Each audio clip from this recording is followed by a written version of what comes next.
Velkomin aftur í föstudagsþáttinn. Nú ætlum við að snúa okkur aftur að tónlistargyðjunni, en hún einmitt komin til mín, tónlistargyðjan, hún Andrea Gylfadóttir. Velkomin. Takk fyrir. Það eru spennandi tónleikar á döfinni hjá þér. Já, það eru tónleikar núna á laugardaginn klukkan 8. Já, í Hofi, eða ekki? Í Hamraborg í Hofi, já. Já, hvaða tónleikar eru það? Ég er með kvikmyndatónleika með Sinfóníuhljómsveit Norðurlands og saxófónleikarinn Philip Doyle. Já. Og Kjartan Valdimarsson, píanósnillingur, útsetur alla tónlistina. Þetta er 25 manna hljómsveit. Er það ekki svolítið magnað að standa hann í miðjunni og syngja með öllum þessum tónlistarsnillingum? Frábært bara, alveg frábært. En þetta er svona hluti af þema Sinfóníuhljómsveitar Norðurlands. Þau eru búin að vera með svona kvikmynda Já, þau hafa líka þema í vetur, sko. Já, hafa þau ekki líka verið svolítið að Þetta árið minna, já. taka upp fyrir því kvikmyndir og svona? Jú. Einmitt. Þannig að þetta er svona smá partur af því. En tónlistin á þessum tónleikum, hver velur þetta? Ég valdi þessi lög frá. Já, er þetta bara svona uppáhalds? Já, þetta er svona svolítið uppáhalds mitt, já. Já. Ertu mikið bíómyndafann?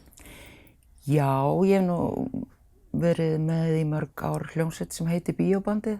Já. Og við spilum bara eingöngu tónlist úr kvikmyndum sem er samin fyrir kvikmyndir. Já. Og það er svona þema á þessum tónleikum líka, sko. Þetta eru allt lög sem hafa verið samin sérstaklega fyrir kvikmyndir. Hvað eru til dæmis dæmi einhver lög sem þið ætlið að taka? Það eru til dæmis, það eru þarna 2 Bond-lög. Já. Og það eru lög úr Cinema Paradiso og það er lag úr Bagdad Café, það er lag úr Color Purple, það er lag úr Gentlemen Prefer Blondes sem er Marilyn Monroe. Svona bara alls konar. Þetta er alls konar. Og svo er Philip Doyle með líka svona sólónúmer, þarna einhver sem er svona instrumental, þú veist. Já. Og rosalega flott músík sem er kannski ekki sungin endilega. Nei, þannig að það er líka... hann er hérna stjarna líka. Já. Deilir sviðsljósinu með þér. Já.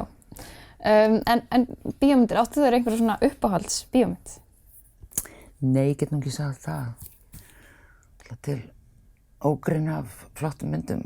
Já. Ég var hérna ég veit ekki hvort það er ennþá, sko, en var einn svona svolítið miklu uppáhaldi sem heitir Betty Blue, frönsk mynd. Svona, já, myndi sannlega kalla skömmul í dag.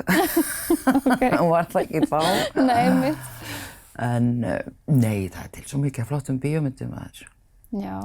Það er oft svona svolítið skemmtileg og svona sérstök tónlist einmitt í frönskum bíómyndum. Já, einmitt. Og Bagdad Café lagið það er þýsk mynd til dæmis. Já. Og svo er lag hérna úr einni grískri mynd sem reyndar var á ensku líka, en lagið er sungið á grísku. Á grísku, já? Er það ekkert mál? Ég er reynd svoleiðis með tungumálin. Greinileg. Já. En hérna, nú er því miður tíminn að hlaupa frá okkur, Andrea, en hérna, við bara hvetjum fólk til þess að kíkja á þessu tónleika. Endilega, það er ennþá til einhverju miðar og bara þetta verður eftirminnileg kvöldstund myndi ég halda, allavega hjá mér. Já. Vonandi öllum öðrum. Alveg örugglega. Þakka kærlega fyrir að koma. Takk fyrir.